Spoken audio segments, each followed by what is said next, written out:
안녕하세요, 율릭입니다. 반갑습니다. 오늘은 지난 시간에 말씀드렸던 것처럼 시퀀스에 대해서 알아보도록 할게요. 자, 오늘 시퀀스에 대해서 알아본다고 했는데요. 그렇다면 그 시퀀스란 무엇일까요? 일단 시퀀스라고 하는 것이 이제 영어로 말하면은 시퀀스지만 한국어로 말하면 일련 번호겠죠. 일련 번호라고 하는 녀석은 프로그램 만들다 보면은 저희가 일련된 번호를 계속해서 뽑아야 되는 일이 발생할 수가 있어요. 특히 공지사항 같은 것을 봐도 알겠지만 공지사항에서 이 id라고 하는 값을 입력을 할 때는 저희가 일련번호를 입력하기 위해서 넘버형으로 놓고 일련번호를 넣고 있잖아요. 그런데 저희가 신경 써야 될 게 있습니다. 일련번호이기 때문에 중복이 되면 안 되고 계속해서 번호가 증가를 해야 되잖아요. 자, 제가 이번에 새로운 글을 입력한다고 합시다. 그러면은 몇 번을 넣어야 되죠? 그걸 알아보기 위해서는 결국은 데이터를 뒤져서 이제 제일 큰 번호를 확인한 다음에 50번이구나. 이제 그럼 그 다음 번호가 51번이라는 걸 이렇게 알게 되잖아요. 근데 그게 싫은 거예요. 그래서 저는 이 공지사항의 id 열에 대해서 값을 넣을 때 기존에 몇 번인지 모르겠고 일단 그 다음 값을 좀 빨리 쉽게 얻을 수 있도록 하는 그런 도구가 있으면 좋지 않을까 해서 이제 준비하는 게 바로 시퀀스입니다. 시퀀스를 만드는 방법은 이제 쿼리로 만들 수도 있고요. 왼쪽에 보시면은 도구를 통해서 만들 수도 있는데요. 한번 만들어 보고 무슨 내용인지 알아보도록 할게요. 보시면은 여기 시퀀스라고 하는 항목이 있습니다. 여기서 오른쪽 버튼 누르면은 새로운 시퀀스를 만들 수 있다고 해요.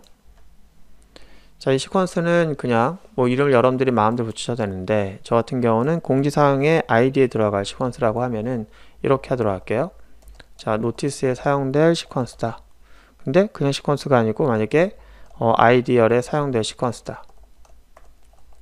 그럼 이렇게 이름을 좀 정해보고 그리고 나서 이제 요걸 설정하게 되어 있는데요. 이게 뭐냐면은 일련 번호를 증가시킬 건데 제일 첫 값은 뭘로 할 거냐 이거죠. 제가 만약에 이거를 1로 하겠다 그러면 1부터 시작하는 거고 안 쓰면 기본값이 1이 됩니다. 그리고 이거를 만약에 이렇게 만들지 않고 이제 쿼리식을 만들겠다고 하면은 이걸 보시면 알 수 있어요. 자, 만드는 방법은 간단합니다. create sequence라고 하고 그 시퀀스 명을 써주시면은 그게 바로 쿼리식이 되는 거고요. 이걸 실행해도 되고 여기서 도구를 통해서 이렇게 만들어도 돼요. 그리고 시작값을 넣겠다라고 할 경우에 내가 1을 이제 시작값을 하겠다고 하면은 뒤들어 보시면은 여기 추가된 게 보일 겁니다. 자, start with 이걸 여러분들이 암기하셔서 또는 노트를 보시면서 이렇게 직접 실행하셔도 되고 아니면 도구를 쓰시면은 이렇게 하시면 돼요. 그런데 이제 1부터 시작하는데 이제 계속해서 증가될 거잖아요. 근데 증가될 때 2씩 증가하겠다라고 하면 1, 3, 5, 7, 9 이렇게 늘어나는 건데 1로 하겠다라고 하면 1, 2, 3, 4, 5, 6, 7 이렇게 늘어나겠죠. 그럼 이걸 디델로 하게 되면 어떻게 되느냐 이렇게 됩니다. 자, increment by 1 해가지고 start number 이제 1이 되는 거죠. 이렇게 이제 여러분들 키워드로 직접 쿼리를 실행할 수도 있겠고 자, 이제 앞으로는 DDL은 제가 설명하지 않겠습니다. 어쨌든 이걸 통해서 여러분들이 설정할 수 있기 때문에 최소값은 몇이 되고 최대값은 몇이 될 것이냐 이렇게 하는 거죠. 근데 일반적으로 최대값을 입력하지 않아요. 그러면은 어마어마하게 큰 숫자가 들어가겠죠. 일단 생성한 다음에 속성을 보게 되면은 어떤 값이 들어가는지 쉽게 알 수가 있습니다. 일단 최소값도 지정하지 않고 잘 지정하지 않는데 이 증분하고 이걸 지정하죠. 근데 대부분 1로 시작을 해서 1로 증가되기 때문에 별로 또 이것도 넣지 않습니다. 캐시라고 하는 건 뭐냐면은 일련번호를 뽑아낼 때마다 그때 이제 일련번호를 계산해서 뽑게 되면은 시간이 많이 걸리니까 만약에 이번에 다음번을 뽑을 때 캐시 쓰게 되면 20개를 미리 뽑아놔라 라고 하면 훨씬 더 다음번을 뽑는 게 자주 일어날 경우에는 훨씬 더 개선되는 성능을 보일 수 있겠죠. 그 다음에 주기라고 하는 건 뭐냐면은 1부터 쭉 증가시켜 가지고 맥스까지 갔어요. 갔는데 그 다음에 맥스에서 다시 1부터 다시 순환하는 방식으로 주기를 갖게 하겠느냐 순환하는 방법을 별로 쓰진 않죠. 어쨌든 근데 만약에 1부터 만약에 맥스까지 갔다가 다시 1부터 시작하려고 원한다고 하면은 사이클을 주시면 되겠고요. 그 다음에 정렬은 그 데이터가 1부터 계속 증가될 겁니다. 근데 이제 캐시에 있는 데이터를 쓸 경우에 저희가 이제 정렬된 형태로 계속 올라가야 되는데 이 정렬이라는 것을 보장을 하는 거고요. 그렇지 않으면 정렬이 좀 깨질 수도 있다. 그런 얘기가 됩니다. 그럼 일단 이렇게 시퀀스를 만들어 놓고 이걸 사용하겠다. 그러면은 저희 상태에서 시퀀스가 만들어졌다면 이걸 어떻게 쓰냐면은 저희가 뭐 셀렉트 할 때 쓸 수도 있고 인서트 할 쓸 수 있는데 일반적으로 인서트 할 쓰겠죠. 인서트 할 때 인서트 인투 하면서 이제 노티스라고 하는 그때 id라고 하는 걸 넣고 그 다음에 뭐 타이틀 그 다음에 라이트 id 언더바 넣고 뭐 이렇게 넣겠죠.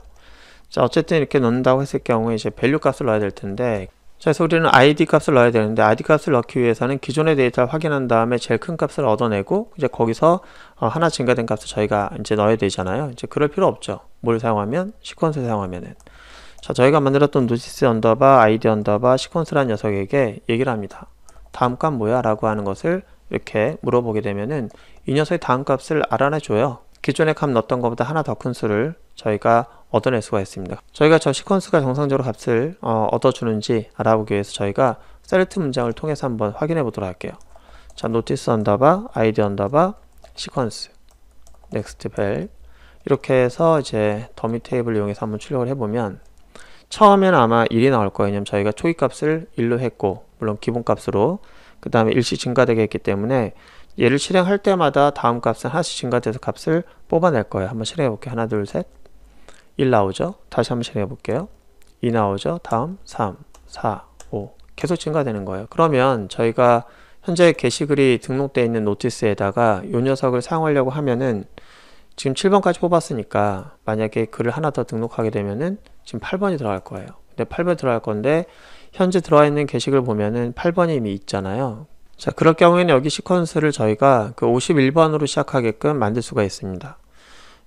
저희가 시퀀스를 만들 때 아무런 옵션도 주지 않고 만들었는데요. 이 시퀀스 한번 열어서 기본 속성을 좀 보도록 할게요. 보니까 얘는 캐시를 지정하지 않아도 캐시가 20개가 되는 거 볼 수 있고요. 그리고 현재 이제 뽑아진 캐시 번호가 21번까지 뽑혔고 맥스가 이렇게 99999 이렇게 되어 있고요. 그 다음에 미니멈 이렇게 되어 있습니다.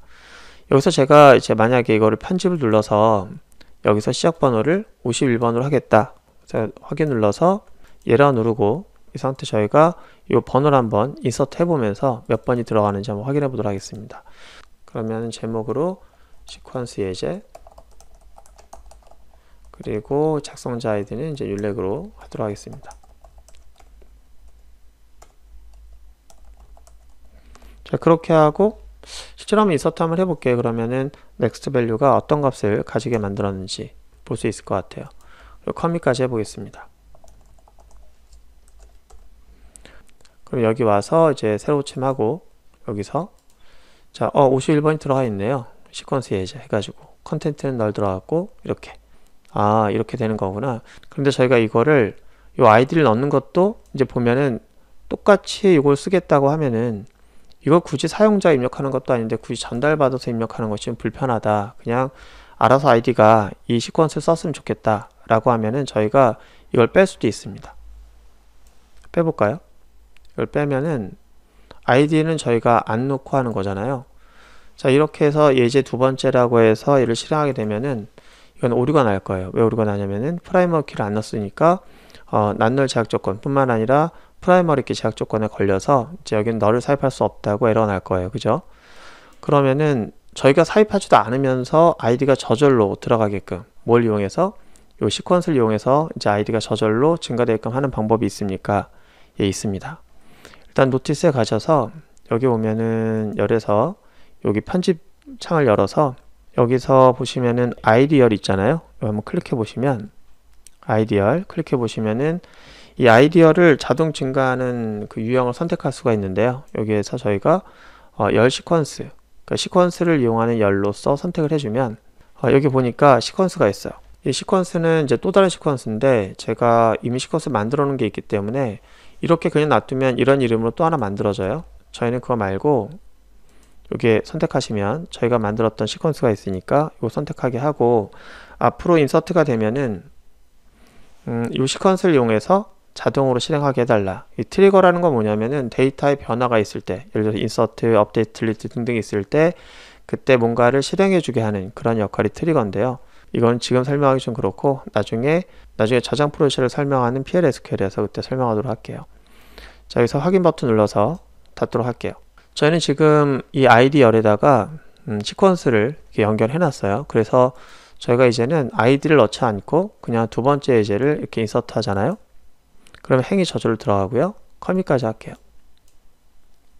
그럼 여기 와서 보시면은 데이터를 한번 볼게요. 그러면 51번째 말고 자 52번째가 들어간 거 볼 수 있죠. 이제 우리는 이렇게 함으로 해서 아이디에다가 굳이 값을 입력하느냐고 고생할 필요가 없습니다. 자동으로 증가되는 시퀀스를 이용해서 이제 값을 입력할 거고요.